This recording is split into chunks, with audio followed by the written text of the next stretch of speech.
asalaamaaleykum à toutes et à tous ñu ngi leen di nuyu kenn ku ci nekk turam ak santam di la siyaar bu baax a baax. Alors ravi aujourd'hui de vous présenter notre invité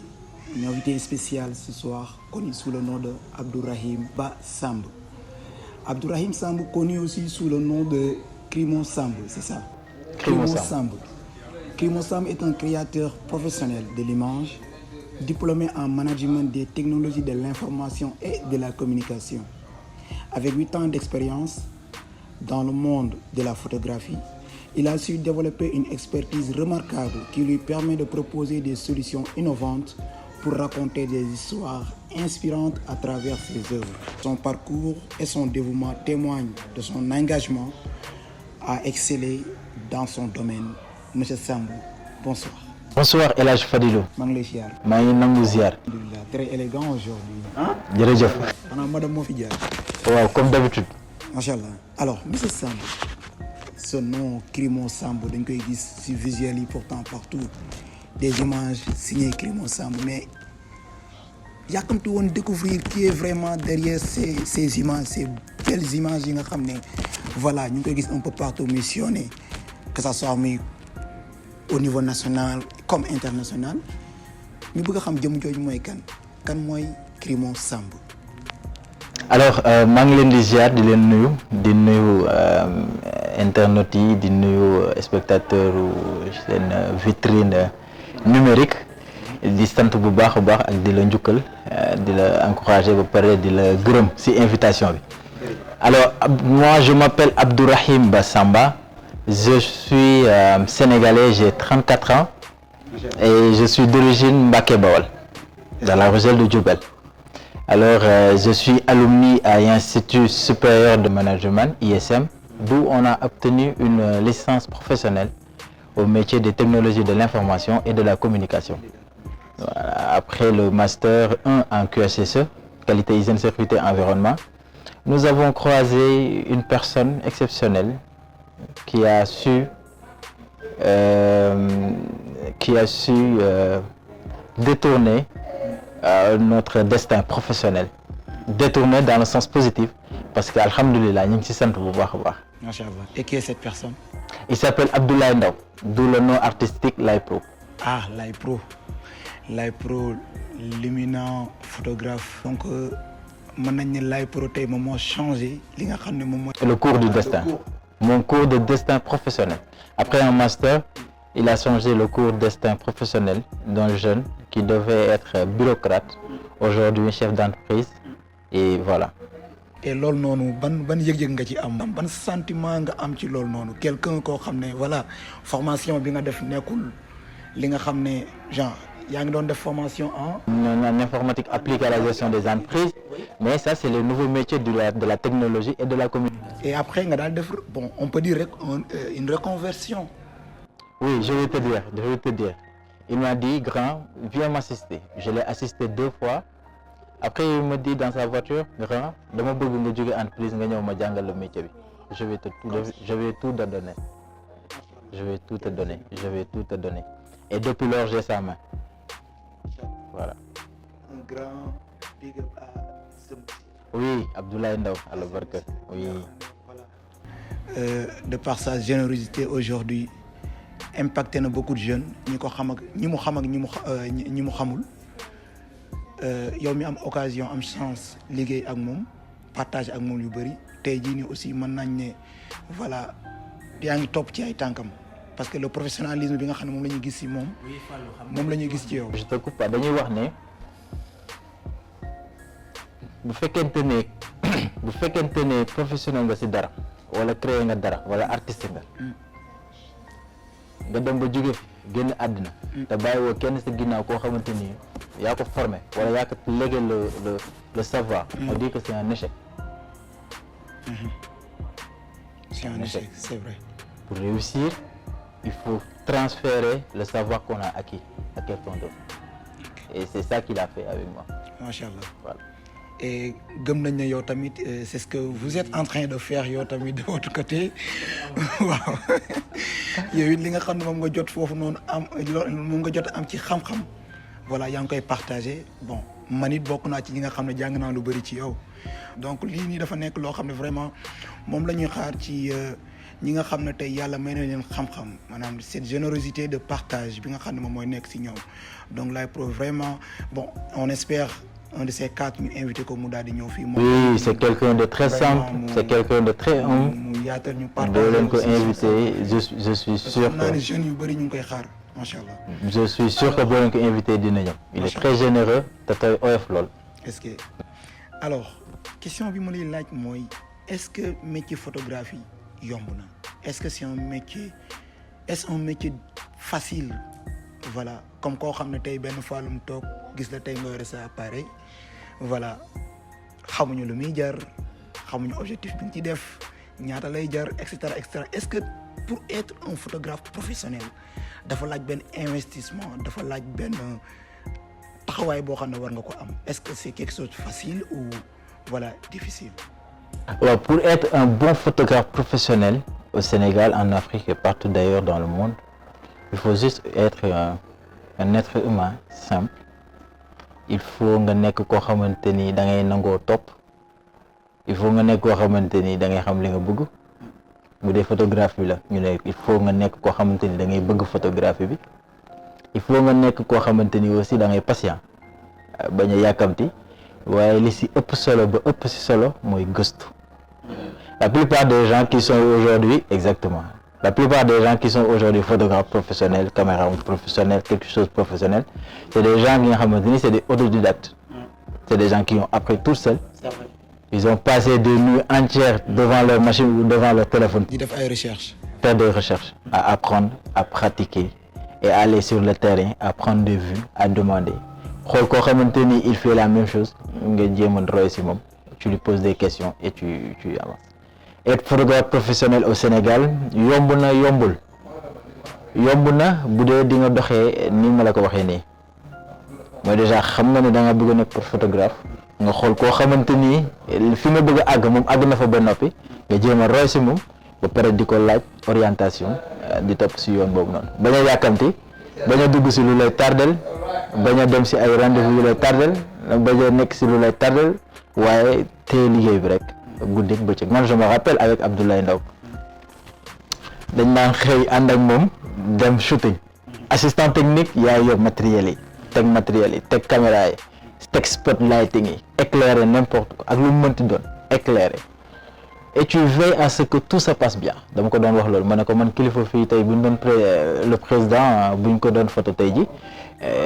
benn appareil nar a daanu wala président nar a daanu man appareil bi laay jàpp parce que li may jàngal c'est à travers de cet appareil là moo tax appareil boobu laay gën a par exemple loolu moom laa wax ni dégg-dégg la laaj waaw dégg-dégg la laaj c'est vrai donc lu ma bëgg wax foofu rek mooy bëgg liggéey bi ba pare téye ko et ubbi sama bët ak sama nopp di xool tout comment il faisait comment il communiquait avec le client comment il faisait le shooting nan lay tege spot yi pour éclairer sujet bu mu war a mën a doon et ainsi de suite et le nom des équipements ba pare si loolu nga ñibbi kër ga jéegal caméra yi ranger parce que un professionnel du da ngay caméra photo wala nga def sa vidéo ba pare boo ñëwee bàyyi ko noonu non tu recharges les batteries ranger waat caméra yi fomp saag yi delloo place am après il y a la partie post-production donc tu es là tu fais la sélection des photos tu fais la retouche te boo defee retouche ba pare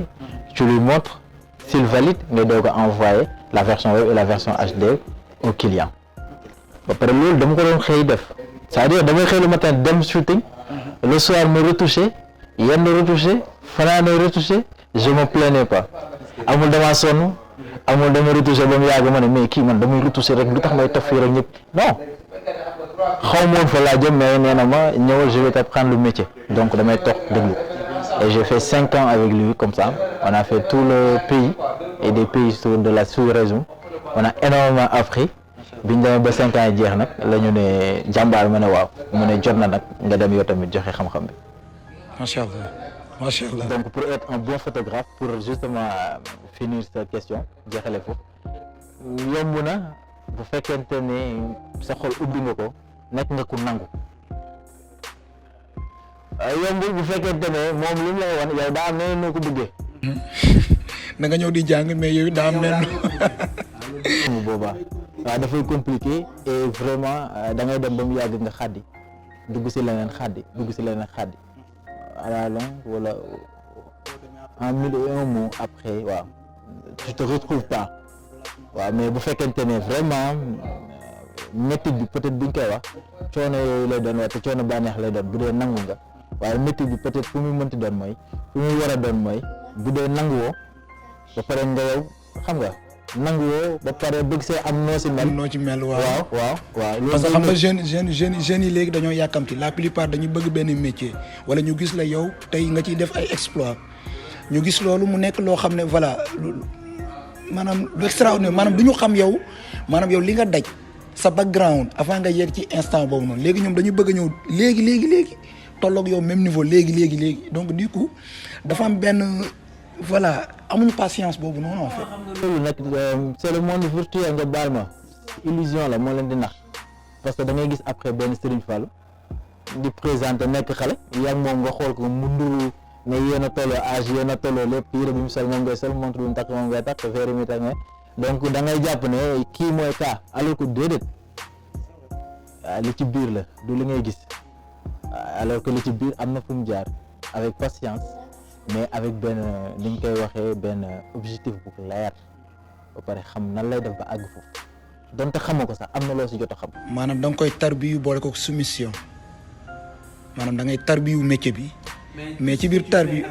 après la chose va t'aimer et quand la chose t'aime et il t'ouvre les portes. bien évidemment donc passion bi c'est-à-dire faa nga boole kook patience. voilà faa nga boole kook patience pour gën a mën a voilà exceller ci lépp loo mën a nekk quoi du photographie kese mais ci lépp loo mën a nekk. lépp loo mënti nekk def si recherche gis ñi nga xamante ni àgg nañ yenn sommet yi nga bëgg a àgg nga xool ñoom ni ñuy doxee nga def leen référence waaye bu leen copier pour mel na comme ñoom mënoo wax ba mel na ñoom soit toi-même mais def leen référence et tu te formes. yéen a ngi dégg message bu am solo. voilà man ngay topp nit ki di jéem a jàngay ci moom mais doo ko copier parce que mënoo nekk moom. voilà donc c'est clair mu nekk vraiment déjà brossé nga ko sax tout à l'heure critères yi nga xam ne voilà loolu la un bon photographe war a am c'est-à-dire un professionnel koo xam ne tey jàng na ba pare voilà bëgg na ñëw dugg ci métier bi wala koo xam ne tey par exemple bëgg na def reconversion parce que tey nous sommes tous des jeunes tey yàlla def na peut-être du li nga jàng rek ci loolu nga war a mën a liggéey tey jii nii tey man de base anglais la bi ma amee bac département anglais lañ ma orienté ñu bëri dañoo yaakaaroon ne su ma jógee foofu professeur d'anglais laay doon et cetera donc tey jii nii ak reconversion bi nga xam ne tey jii nii moom laa def ñeneen ak yeneen jeunes ñu ngi koy bëgg a def ñii dañoo ragal wala ñii peut-être xamuñu nan lañ ci comment s'y prendre ñi si bëri xamuñu ko donc tey jii nii ban voilà yan critère ngay jox un jeune koo xam ne tey dafa pare pour vraiment embrasser le métier de la photographie. Pour embrasser le métier de la photographie il faut nga xam luy photographie il faut nga xam style de photographie il faut nga xam nuñ koy réaliser pour nga mën kaa def loo xamul nuñ koy defee ak fooy jaar doo ko mën a def fi nga njëkk a wax mooy il faut nga nekk koo xamante ni da ngay xam ne photographie la première chose mooy am na style de photographie yu bari am na li ñuy wax photographie corporate nga xamante ni c'est là où tu offres des services aux entreprises ñëw wane leen en situation de travail ñëw xam nga entreprise en général les gens ils font du mën a pratiquement la même chose mais benn matin nga ñëw àndaale ay lumière àndaale maquilleuse fekk leen seen bureau dugal leen seen espace de travail ñu solo le costume yu rafet def seen coiffure yu baax toog en situation de travail au téléphone xam nga avec les managers salle de réunion des séries de portraits léegi nag boo xamee loolu yow yaa leen di wan yan posture la ñuy jël. loolu mooy corporate maanaam. mooy corporate am na ñoo xamante ni peut-être ñi ngi entreprise et dañoo bëgg converser aussi photographe portrait du photographe rek am na ñoo xam ne c'est des amoureux de la nature par exemple Apix mën na law ne la kaay nga dem sur les sites touristiques nga jëlal ma ay photo paysage par exemple waaw nga dem Dindi Ferlo nga dem Delta du Saloum nga dem Parc Djoudj et tu me prends les oiseaux tu me prends la nature il faut nga xam boo demee noo koy jëlee il faut nga xam style de photographie par exemple le minimalisme boo xamee le minimalisme di nga xam nan ngay tegee composition bu mel noonu il faut nga xam composition lan moo war a bokk ci photo bi ak lu ci war a bokk du lépp war a feeñ ci photo waaw des fois aussi il faut nga xam li ñuy wax la photographie commerciale wala les publicités terme de référence yi xam note d'intention bi yan couleur nga war a utiliser pour rester fidèle aux chartes graphiques xam nga lumière yoo war a àndaale bu fekkente ne da nga war a def photographie sportive par exemple wala nga war a def photographie fashion mode maquillage wala nga war a def photographie par exemple un showroom wala une voiture un immeuble par exemple mënoo jël benn objectif 100 mm nga dem nga ne da ngay def photographie architecture il faut nga xam objectif yi 24-105 70-200 85 mm 16-35 il faut nga xam objectif yi ak benn bu nekk la lay def par exemple 100 mm boo bëggee jël loo xamante ni da ngay wane texture 16 mm bu dee fekkente ni 16-35 bu fekkee da nga bëgg a wane architecture bâtiment bu mag wala port wala benn pont 85 mm nga xamante ni c'est l'objectif préféré dañuy wax ne soo bëggee lu rage ak le portrait wala nga war a voyager léger moom kese ça suffit donc astuce yëpp boo ko xamee en termes d'équipement en termes de lumière fan la ñuy teg lumière bi pour éclairer la chose muy nekk publicité wala mu nekk ak lu mu waree fa lu mu mënti doon nga xam benn style de photographie la nit ki laaj ne moom la bëgg ba xam ay tenue tabaski la bëgg nga wane ko foofu mënoo mettre en avant ndaw si wala waa ji tissu bi lañ la wax. donc en fait il y a tellement de détails. tellement de choses yoo xam ne war nga koo xam balaa ngay. il faut le savoir au préalable. exactement fan nga xam ko au préalable balaa ngay attaquer li nga xam ne moom mooy. ñëw dugg ci photographie bu ko defee soo xamee loolu yëpp et là ça devient intéressant maintenant quand tu connais toutes ces choses là tu peux dire que tu es photographe professionnel et que tu peux prendre des bons de commande de photographie et que ki la yónni wala ki ngay demal mu yónni le reportage wala publicité bi nga laaj ñëw photo kenn du ci rus yow tamit boo ci paree kontaan sur la réalisation et tu te fais de l'argent à travers ta passion. et pourtant loolu yëpp mën nga koo xamal sa bopp juste en faisant des recherches. oui mais lu gën a am solo en plus des recherches par exemple su ma xalaat il est temps au Sénégal et en Afrique qu'on ouvre des écoles yoo xamante ni lu soxla ngay jàng bu sori le juste niveau BFEM tu sors tu intègres l'école académique tu passes aux pratiques tu entres comme quelqu'un qui sait rien en photographie et tu sors photographe professionnel pendant pour 15 semaines c'est-à-dire boo dugg commande bi boo jotee commande bi avant production la nga ngay soxla en termes de matériel de décor de nangam yére yi tissu yi gën a tout nooy defee photographie bi prise de vue noo koy retoucher boo paree benn version nga koy livrer HD ou web buñ ko waree imprimer en grand format mënoo joxe web il faut nga joxe HD bu fekkente ne sur internet la mënoo joxe format bu lourd il faut nga joxe bu oyof pour ñu mën ko partager sur WhatsApp et sur les autres réseaux. tout à fait te yooyu yëpp dafa ce sont des aspects importants. la facturation il faut nga xam na la ñuy facturer. prise de vue. section droit d'utilisation d'image. optimisation des couleurs. loolu yëpp soo ko xamee nga xam ne tu rentres xamoo et tu sors photographe professionnel c'est de ça que la jeunesse a besoin ñoo xamante ni ils sont prêts à servir à donner li nga wax sànq génne xam-xam bi nekk ci ñoom transférer ko et moi pour un objectif de court terme moi je veux former au moins 1000 jeunes yoo xamante ni bi ñuy dugg duñu xam waaye bi ñuy génn photographe professionnel la ñuy doon. macha allah je pense que ne lii les autorités compétentes sax lay wax war nañoo mën a dégg message bi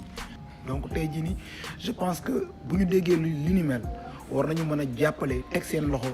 ñi nga xam ne ñooy jeunes yu mel ni yow teg seen loxo ci seen i projet teg seen loxo accompagner leen ci li nga xam ne tey jii parce que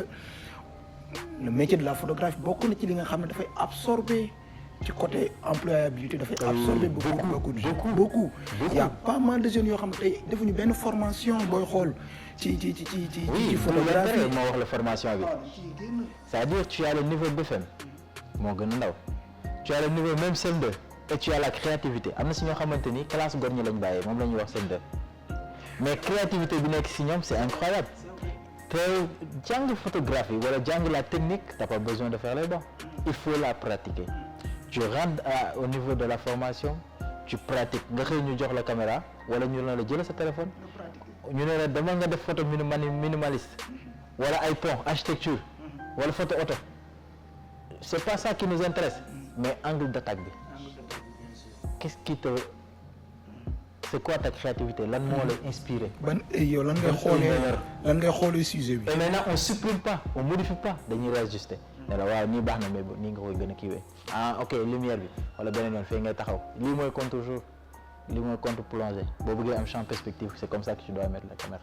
et maintenant l'enfant wala l'étudiant l'apprenant au moment muy acquérir yooyu di ko def examen di acquérir connaissance ak ñi muy xamante lool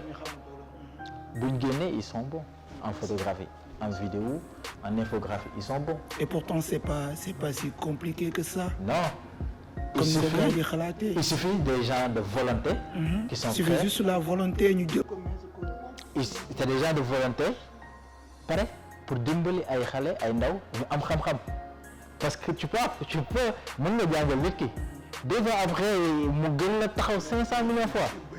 am na ñuy génn après dem Canada par exemple dem jàngi ñëwaat et ces gens-là seront des alumni ñooñu après il faut ñu ñëwaat ci académie bi di waxtaan ak xale yi ak di leen jël pour mener aussi la chance il faut donner de la chance à tous ces jeunes-là que ce soit sénégalais africains ak fu mu mënti doon nous on aime tout le monde que tu sois africain asiatique américain noir blanc rouge c'est pas le plus important c'est l'être humain. ARSK Digital. Voilà muy sa entreprise bi nga lancé voilà donc mën nañ jàpp ne entreprise boobu moom moo ëmb li nga xam ne moom mooy Crimo Arts maanaam Crimo du juste la photographie. alors ARSK Digital lu tax ñu def ko dañoo toog xalaat que ne nekk photographe yor sa caméra di photo muy rafet baax na waaye des na il faut donner pour recevoir il faut nga aider pour nga aider dafa laaj organisation te loolu entreprise moo ko def ARSK c'est un groupe ARSK Digital l'idée c'est la vente et la location d'équipements professionnels mais orienté vers les petites et les moyennes entreprises, les PME. Pourquoi? Les grandes entreprises, ils ont déjà leur pôle de communication avec des matériels sophistiqués. Les petites et les moyennes entreprises, ils n'ont pas assez de ressources pour pouvoir faire face à la concurrence. Les équipements qu'ils utilisent sont sur la sous-région. Diourbel, Bambey, Kaolack, Fatick, Louga, tout ce que Ziguinchor par exemple, ils utilisent des caméras yoo xamante ni daanaka qualité image bi wala waaw exactement dafa xaw a sori par rapport ak ce qui se fait maintenant. On est sur le 3.0 donc caméra yooyu noonu l'idée pour nous c'est d'aider ces petites et moyennes entreprises là à acquérir ces matériels ces matériels audiovisuels là pour pouvoir vraiment faire de la production de bonne qualité. Et maintenant eux en général ce qu'ils ont c'est des soucis de financement ou de budget. L'idée pour nous comme nous connaissons les équipements et que xam nañ fa lañ koy jëlee l'idée pour nous c'est de leur faciliter l'accès de les aider à ce que ñu acquérir équipement yooyu maintenant bu fekkente ne jox nañ la équipement bi ñu gis ne tu peux pas l'utiliser tu sais pas comment on installe une studio par exemple si sa biir entreprise nooy tegee studio par exemple nan ngay tegee light yi pour éclairer la personne bi nga war a photo nan ngay utiliser caméra bi ak bon objectif moo adéquat par rapport à objectif bi maintenant ARSK Digital derrière il te forme par rapport à ça au-delà de la vente et la location on te forme à utiliser le matériel plus la production audiovisuelle et la chose aussi qu'on a rajouté sur ARSK Digital c'est je vais finir par là c'est la formation parce que forme bi nga forme nga utiliser ko il y a une extension ARSK Digital académique d'où foofu la xale bi di duggee après juste BFM bi mais génn pour devenir un photographe professionnel. Donc ce groupe ARSK Digital bi il y a aussi la représentation de marque. Après la production audiovisuelle, la vente et la location de matériel audiovisuel, il y a la représentation de marque. mën nga former benn xale yi sénégalais yi c'est des ingénieurs, c'est des gens yoo xamante ni mu dem defar benn caméra wala mu nekk Europe defar benn caméra mën na juddoo Europe am xam-xam bi defar benn caméra. Maintenant la représentation de marque ça permet à ARSK Digital de pouvoir avoir l'exclusivité au Sénégal. Pour mën a jaay loolu. Mettre en relief jaay ko. Toujours dans cette sciage de servir. dinañ fexe ba képp ku ne daa bëgg a dugg ci production que tu puisses acquérir ce matériel là même boo amee budget 5 millions 10 millions 3 millions ñu xool nan la ñuy def ba nga am équipement de valeur nga mën a def sa production après la chose va suivre. Machallah. Lii daal mooy ARSK Digital, c'est l'entreprise qu'on a lancée et que vraiment nous comptons sur la collaboration de tout un chacun pour pouvoir aider, servir à ce que ces jeunes là seen xel dal. Il y a l'expertise, il y a la connaissance, il y a la générosité et ak bëgg bi. Donc il y a la motivation et la détermination. Exactement. Parce que c'est vrai parce qu'il y a pas mal de jeunes aujourd'hui ils sont animés par cette passion vraiment de la photographie mais boo leen waxee ñu le matériel. Dafa cher. Fan laa koy amee et cetera et cetera. Et tu es obligé d'aller en Europe pour l'acheter. am ñoo xam ne sax voilà ils essaient de faire avec les moyens du bord. Quels sont les obstacles yi nga xam ne tey jii nii yow personnellement en tant que photographe moom ngay rencontrer ci milieu bi yan mooy obstacle yi nga xam ne yow vraiment voilà est-ce que ak sa entreprise bi ARSK Digital vous arrivez à vous en sortir ci côté marché. Pour répondre à ta question, cher Mohamed Fadel, pour le moment marché passation marché Sénégal c'est une autre réalité waaye li ñu mën a wax mooy il y a l'expérience, il y a le savoir-faire, il y a le savoir-être, il y a la connaissance, il y a la détermination, il y a la rigueur, il y a la formation et aussi il y a ce besoin d'aider et de servir surtout et des jeunes yi nga xamante ni dañoo war a àgg fenn fi. Et pour ça c'est vrai nous avons besoin de financement, nous avons besoin à ce qu'on nous accompagne pour pouvoir mettre tout ceci en place, pour pouvoir emmagasiner le maximum de jeunes pour mën leen jàppale ci seen formation. Maintenant ba xam marché yaa ngi ñëw alhamdulilah ñu ngi sant yàlla mais on espère koo xamante ni day jëli suñu élan de message andi benn élan de motivation nous accompagner pour ñu mën a vraiment atteindre yenn sommet yoo xamante ni en Afrique kenn dootul jógee Afrique di dem jàngi lu mel ni Europe. mën na nekk te gëm naa ne mën na nekk. difficile si yenn jeunes yi comme ni nga ko waxee nous avons un président jeune koo xam ne tey yàlla jagleel nañu ko donc c'est une chance pour ñun vraiment ñu àndandoo parce que développement bi mënuñu koo def sans pour autant mettre les jeunes au cœur vraiment de. Il faut les former et ils deviennent eux aussi des chefs d'entreprise, des entrepreneurs et ils forment d'autres personnes, c'est comme ça. Autonome, c'est ça en fait. Donc loolu aussi mënuñu ci dem te amuñu accompagnement bi ci war. Donc dañuy ñëw rek juste si dernière question. Oui. Waxtaan bi neex na am nañ ci passion bëgguñu woon mu jeex vraiment et xam naa ne internautes yi aussi kontaan nañ ci. Donc boo amoon message booy lancé wala ban message tey jii nii ngay def à l'endroit de cette jeune. Photographe bu amee kuy ngénte mu oo la dama nga taxaw ko mu bëgg si yow su amee kuy mariage dama nga taxaw ko mu bëgg si yow si tu as des amis des artistes des particuliers dama nga apporter un élan de motivation à travers ton art nga aider leen. Dafa am benn taalibe bu ma tasante ci benn bus muy jàng alxuraan ci biir bus bi may déglu baat bi rek ma naan lii neex na waay muy déglu waaye mu ngi dox di ci biir bus bi di jàng alxuraan bi ku mu romb rek kooku jox ko dara ku mu romb rek kooku jox ko dara mu egg si man tamit ma joxe comme ñëpp mu daal di wàcc ma daan ne mais pourquoi dem ci mbedd bi toog rek comme taalibe yooyu rek bu la rombee nga serax nii rek defaat nii rek mais mu utiliser li muy jàng defee ko beneen façon boo xam ne du la yalwaan te yow moom li muy jot ñiy yalwaan duñ jot xaaj bi. c'est vrai. ça veut dire li la yàlla may nga am ko comme xam-xam soudeur la menuisier la photographie la vidéo la dawal oto la whatever construction bâtiment la